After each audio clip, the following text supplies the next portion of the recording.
आज 1 to 1 की खास सेगमेंट में हम आपके सामने एक ऐसी शख्सियत को लेकर आए हैं जो न केवल चर्चित है बल्कि विवादित भी है, जिसने बहुत ही कम समय में राजनीति में अपने लिए एक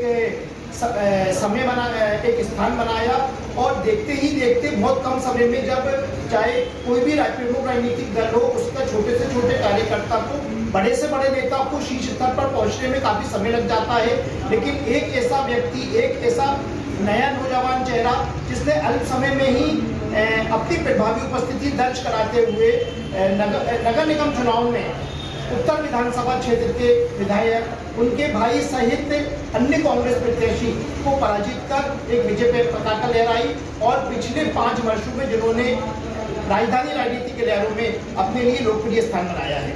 आज हमारे साथ बात करने के लिए उपस्थित हैं भोपाल वार्ड नंबर 8 के पूर्व पार्षद सऊद भाई। सऊद भाई, आपका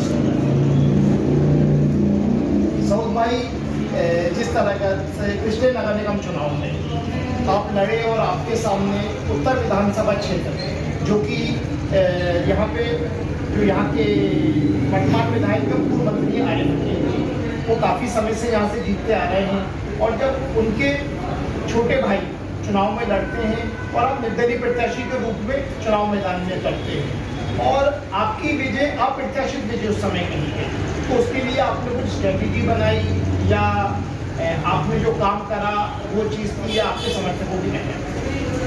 देखिए, इसके अंदर जितने भी हमारे यहाँ वार्ड के रहवासी थे, चाहे बुजुर्ग हों, महिला हों, बहनें हों या नौजवान साथी हों, उन्होंने ये चुनाव सोच के नहीं लड़ा कि सऊद भाई को लड़ा है।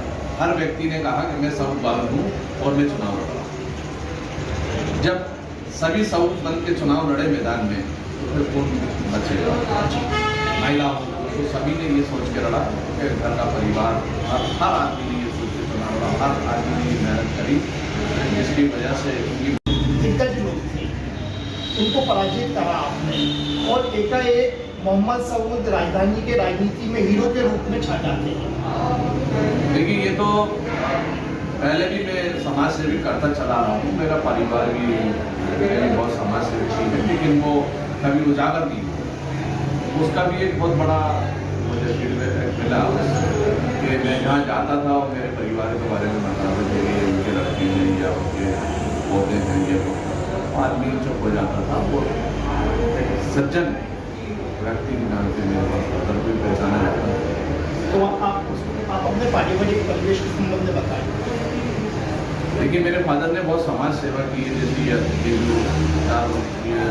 तीन खाना है, इसके अंदर बड़ी खिदमत की है और लड़कियों का उसमें खिदमत की है और ऐसे कई लोग हैं जिनके लिए वो काम करते थे, तो कहीं ना कहीं उसका मुझे बहुत फ़ायदा मिला। मैं भी समाज सेवा में हमेशा हर किसी की, चाहे राशन कार्ड हो, चाहे मैयत हो, चाहे बीमार हो, ऐसे कामों में मैं आगे हमेशा आगे काम करता रहा।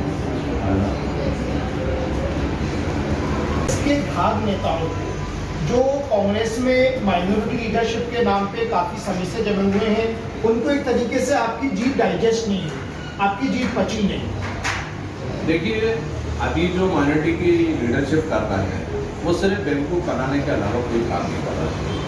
मैं समझता हूँ कि ऐसा कोई स्थायी काम जिसको कि ये कहा जाए कि माइनॉरिटी के लिए काम किया, तो मुझे तो नहीं लगता किया, सिवाय भाषणबाजी कर रहा था। तो यकीनन मैंने जब जीत के आया तो मैं सेकुलर राजनीति को लेकर चला और उसी पे विश्वास करता हूँ। ये शॉर्ट टाइम की और शॉर्ट राजनीति की, तो कहीं ना कहीं जो दर्द तो है उन्हें, जिसको लेकर वो उसमें हमेशा बात करते रहते हैं, मैं भी जवाब देता रहता। सऊद भाई, बीच बीच में ऐसी भी चर्चा आई कि आपको बीजेपी ज्वाइन करने का आमंत्रण दे रही है और पिछले विधानसभा चुनाव के समय भी आपका उत्तर विधानसभा क्षेत्र से नाम उठना था। देखिए, मैं विकास के ऊपर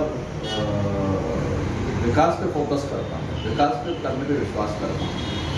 विकास करने के लिए अगर किसी भी पार्टी के पास जाके विकास की बात करें और उससे फायदा लेके जनता के लिए काम करा सकें तो कहीं भी जा सकते हैं। कोई कुल मिला के ये कहा जाए कि सऊद भाई एक जनप्रतिनिधि हैं और जनहितैषी कार्य के लिए वो दलगत राजनीति से अलग हट के काम करने विश्वास है। ये विकास क्योंकि मैं देखिए, मैं निर्दलीय रहा। निर्दलीय में अगर आप मेरा सीआर देखेंगे या मेरा रिकॉर्ड देखेंगे कि मेरे सिविल वर्क कितने वर्कआउट किए, कितने मैंने काम किए, तो कहीं ना कहीं आपको उससे लग जाएगा कि एक निर्दलीय इतना काम कैसे करा सकता है। तो मैंने पार्टी को ना देखते हुए बस अपने विकास की बात करी, अपनी बात की, तो उसमें मेरा सामने ही मेरा शांति है उसमें। और काफ़ी मैंने विकास करा है, चाहे अमृत से हो, चाहे उससे हो, पर्यावरण को देखने हो, रोड हो, नाली हो, और शिक्षा के ऊपर भी मैंने काफ़ी काम किया। क्योंकि आज अल्पसंख्यक की बात करें तो शिक्षा बहुत इम्पोर्टेंट है, और शिक्षा की बात बहुत काम किया यहाँ के स्कूलों पे, ताकि यहाँ के बच्चे जाके ना अच्छे से पढ़ सकें। सर भाई, कहा यह जाता है कि चूंकि आरिफ वकील जी ने उत्तर विधानसभा क्षेत्र में अपना जनाधार बनाया है और बीजेपी भरसक कोशिश में थी आरिफ वकील जी के इस गढ़ पे सेंग लगाने के लिए, कहीं बीजेपी आपको एज ना पॉलिटिकल बॉय के रूप में यूज तो नहीं कर रही थी? देखिए, ये तो कोई भी हर आदमी समझता है जब कोई यूज करता है। ना तो बीजेपी ने कभी मुझसे चुनाव लड़ने के कहा, ना ही उन्होंने इस तरह की कोई बात करी। पहले भी मैं चुनाव अपनी मर्जी से लड़ा था, मेरे कार्यकर्ताओं के साथ लड़ा था, और अभी भी लड़ने जा रहा था, जिसमें कि लेके इस राजनीय साहब ने आके उसको कहा कि ये हार जाएंगे, आप चुनाव मत लड़िए। और आरिफ वकील साहब भी आ गए, उन्होंने कहा कि साहब ये खत्म कराइए, नहीं तो मैं हार जाऊँगा। उनकी बात मैंने मानी। दिग्विजय सिंह जी भी आए थे, जिससे कि मुझे काफ़ी नुकसान हुआ, मेरे पॉलिटिकल नुकसान हुआ, और मेरे कार्यकर्ता भी नाराज हुए। कहीं ना कहीं वो भरपाई मुझे करना पड़ रही है। और देखिए, वो जीत के तो आए, लेकिन काम कुछ न करा पाए। सऊद भाई, देखने में ये भी आया कि चूंकि है ना आपका वार्ड उत्तर विधानसभा क्षेत्र के अंतर्गत आता है और आपको वार्ड में काम कराने के लिए कहीं ना कहीं आरिफ वकील जी से आपके मतभेद सामने आए। नहीं, देखिए, वो क्यों कराने देंगे काम? विकास कराने, क्योंकि वो जानते नहीं विकास क्या होता है। वो तो सिर्फ इतना जानते हैं विकास सलामती को होता है, या जहाँ उनकी होटल से वहाँ होता है, या उनके जहाँ जहाँ ज़मीन है वो उनका विकास है। पब्लिक का काम नहीं कर रहे। लेकिन मैं जब काम कराने आया, जैसे मुफ्ती हाउस की एक सीवेज की लाइन 20 साल से नहीं थी, वो कराई, बड़ा इंपॉर्टेंट काम था, जो मैं उसको कराते हुए जब चौराया था, नीचे तक उस लाइन को ले गया, और उसके अंदर काफ़ी परेशानी आती थी। मैं पानी जो विश्वास सारंग का पुराना घर है, सारंग जी का, जो वहाँ भरा रहता था। तो हम चले तो करते रहते थे, लेकिन मैंने सिर्फ फोकस है विकास पे करा, और 5 साल मैंने बहुत अच्छे गुजारे। अगर मैं विकास कराने फिर हो जाता तो कोई भी निर्दलीय को वोट नहीं देता, न विश्वास करता। लेकिन आज मैंने काम कराया है, कहीं ना कहीं मुझे एक और माइनॉरिटी विधायक हैं जो मध्य विधानसभा क्षेत्र का प्रतिनिधित्व करते हैं, आरिफ मसूद जी। उनके संदर्भ में उनका जो अभी 2-2.5 वर्ष का कार्यकाल हुआ है, उनके संदर्भ में चूंकि मोहम्मद सऊद की पहचान राजधानी में एक माइनॉरिटी युवा लीडर के रूप में है, तो उनके संदर्भ में आप क्या कहना चाहेंगे? उनका जो काम करने का ढंग रहा, या उन्होंने बाकी में उन्होंने अपने मन जो जिस विश्वास के साथ वो जीत कर आए उन्होंने काम करा, या कभी आपकी उनकी मुलाकात हुई किसी चीज़ पर? देखिए, मैं इतना जानता हूँ कि वो दिखावा ज़्यादा करता है। वो एक सोशल मीडिया के हीरो बने हुए हैं, और विकास के नाते इतना मैं जानता हूँ। अभी हाल ही में उन्होंने कब्रिस्तान के नाम वाम लिखवा दिया था, क्या होता था। उन्होंने एक शेर कहा कि नेता ने तो कमाल कर दिया, नेता ने कमाल कर दिया, नेता ने तो कमाल कर दिया, कुछ नहीं बना तो मुर्दों को बेहाल कर दिया। मैंने रोड और बागों के नाम रखते तो सुने थे, कब्रिस्तान इस नेता ने अपने नाम कर दिया। लेकिन सऊद भाई, उसमें ये प्रमाणित नहीं हुआ कि वो उन्होंने लिखवाया, हालांकि सुनने में आया बाद में उसको मिटवाया भी उन्होंने। देखिए, जब लिखा था तो मैं समझता हूँ कि 2 घंटा तो उसमें जो भी पेंटर होगा 2 घंटा लगे होंगे उसे, 2-2.5 घंटा उसे सूखने में लगा होगा, तो लगभग 5-6 घंटे के बाद फिर सीढ़ी लगेगी, चल रही।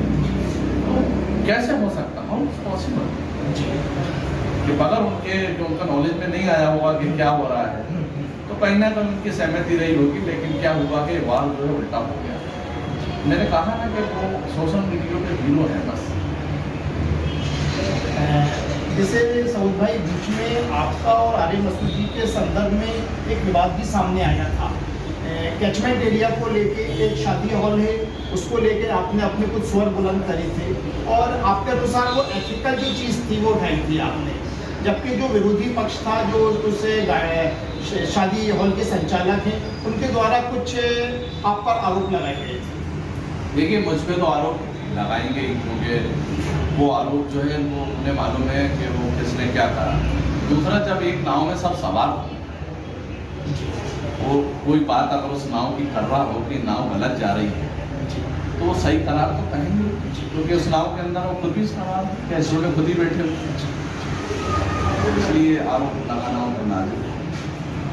ऐसी क्या वजह है कि मोहम्मद सऊद आरिफ अकील, आरिफ मसूद जी और अन्य कांग्रेस अल्पसंख्यक नेताओं को खटकते हैं? सच्चाई बोलने में पीछे नहीं हटता और दंड प्रणाम उनके सामने करेंगे। चूंकि मैंने भी जैसे देखा काफी कार्यक्रम हुए, तो मतलब आप उनसे अलग रहे, मतलब आप साथ में नहीं दिखे होते। कभी ऐसे कुछ विकास कार्यों को लेकर आपकी इन दोनों जनप्रतिनिधियों से चर्चा हुई कभी कुछ? लेकिन विकास के नाम पे तो देखिए, 15 महीने की सरकार के अंदर, कांग्रेस के अंदर मुझे कोई कहीं से भी मेरे वार्ड की निधि नहीं मिल पाई, जो मैं पिछले 4 साल के अंदर काम करा। मेरी सरकार का कहो कि सरकार के अंदर आपने अगर सपोर्ट किया, तो ये मुझे कोई सिर्फ मेरी जो निधि का पैसा था और वो ही खर्च कर पाए, जिसमें कि आज ये वो क्यों करने देंगे? ये विकास करना उनके लिए तो नागवार हो सकता है। सऊद भाई, बीच में ऐसी भी चर्चा थी कि शायद आप पर किसी प्रकार का हमला भी हुआ था आप पर। देखिए, 2 किस्म के हमले होते हैं, एक होता बोली का, एक होता गोली का। तो ये तो देखिए, राजनीति कर रहे हैं तो ये तो लाजमी बात है कि जब करेगा तो हर किस्म का दाम रेट लगाएगा, किताब के दाम रेट। लेकिन ऐसे हम लोग हैं नहीं, और आने वाले टाइम पे इसका जिस भाषा का जैसे जवाब हो वैसे देंगे।